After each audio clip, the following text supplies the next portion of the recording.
Hello, this is Hugh Cornwell, and you're listening to Mystery Tour Radio Show. So, dear Hugh, musically speaking, which differences do you find between Totem and Taboo and Monster? They were created in different ways. I mean, with Totem, we rehearsed and rehearsed the songs before we went to the studio, and it was really a live recording with the three, me and the bass and the drums, live recording, and a few little extra things. Whereas Monster was created in the studio with no other musicians, so it's quite a different situation to record. But what's interesting is that it makes when we play Monster live, it's very exciting for me because it's suddenly it's real, whereas in the studio it's like virtual. You understand me? Yeah. Like you overdub and stuff like that in the studio, while on stage it's something different.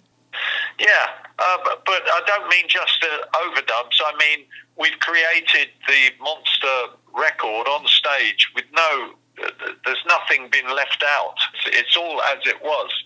But and when I recorded Monster, I wanted it to be very simple so that it would be easy to create. So it's got similarity with Totem and Taboo because it's very simple, and I did that deliberately.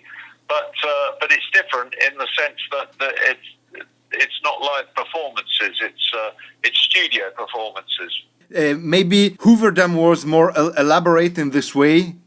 Oh, Hoover Dam was much more elaborate. There was more recording going on. Although it was only a 16-track recording, there was more recording in the process. Yeah.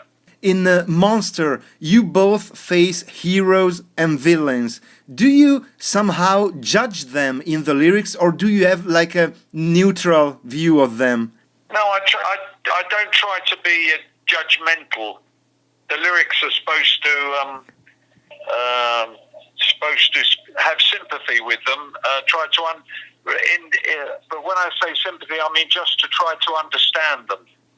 The important thing I wanted that I have understood now after it's finished. Now I understand is that all these people on this record, Monster, they all have had fantastically interesting lives, you know, and very interesting people, whether they be good or bad people, but fascinating and interesting, and people who achieved things, you know. Whereas, so they are famous for a reason.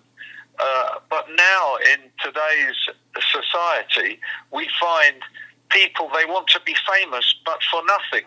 Yeah. And they haven't done anything. And so you end up with people who are famous just because they are famous, but for no reason. And so I think that after I made this record, I realised that it's a comment on today's society. You know that we, for some reason, I don't know why. Why do people want to be famous? I don't understand it. Maybe it's because they find it difficult to have an identity in today's world, to make an identity for themselves, so they're individuals. So they think that if they are famous, they will be an individual. Yeah, it's quite shallow. Maybe. Yeah, but it's funny, isn't it? I mean, but that's what it's like now. Yeah, it's beyond Andy Warhol, because it was something different back then. Yeah, exactly. Yeah, I think you get it. Yeah, it's sad but true, but it's also funny. You are right. Yeah, it's funny. It's humorous. You know, I always see the funny side of things. Tell us something about Restoration, the acoustic rearrangement of some Stranglers classics. It's featured as a bonus in the Monster album. The idea came from the record company, Sony. They liked the record, they liked Monster, but they said let's try and get the interest of the fans of the Stranglers. Maybe they're not interested in let's bring them let's get them interested by something Stranglers. So, and they said they knew that I've been doing acoustic tours. Every 2 years I go out and do some acoustic tours. They said, why don't you record an acoustic album?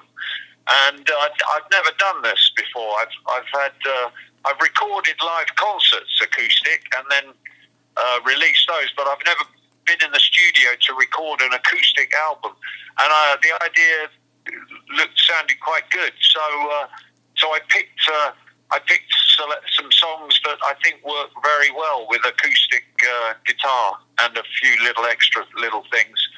And I wanted to make it very dark, almost like Johnny Cash or something, And that also influenced the choice of songs. I picked songs where I was singing in a baritone register rather than high voices.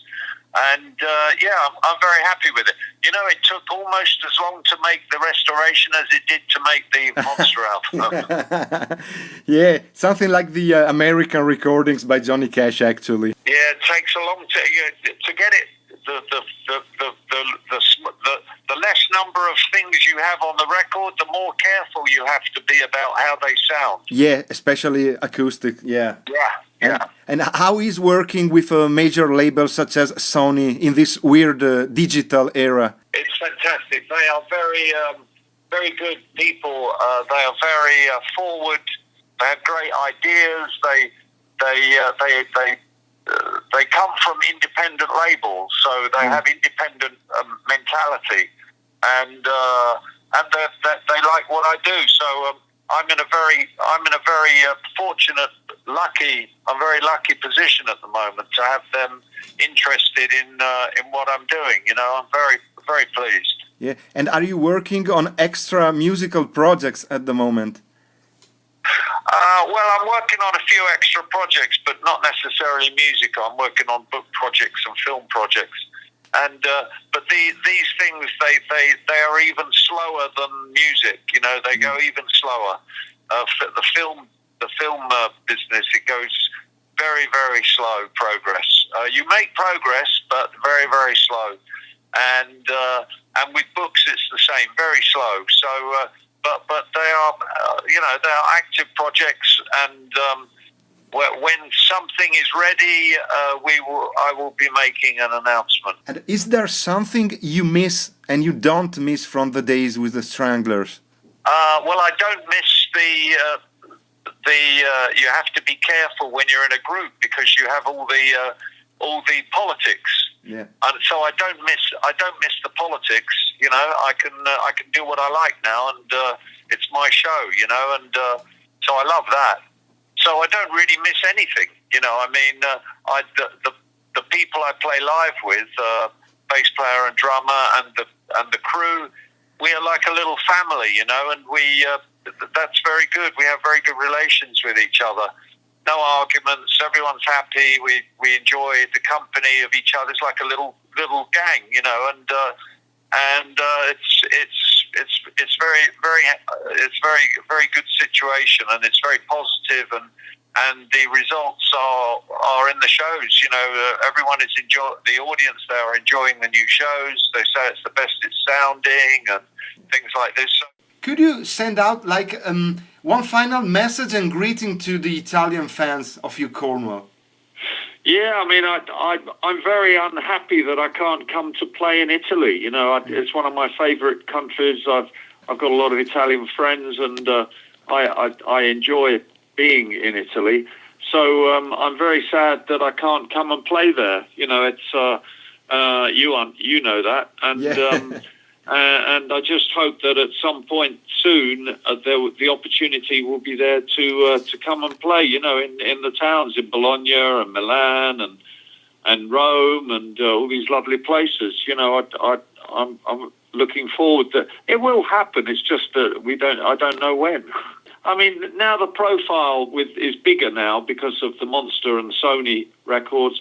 Maybe now more people will be interested to try to arrange to bring me in, So I think I think hopefully it will be sooner rather than later.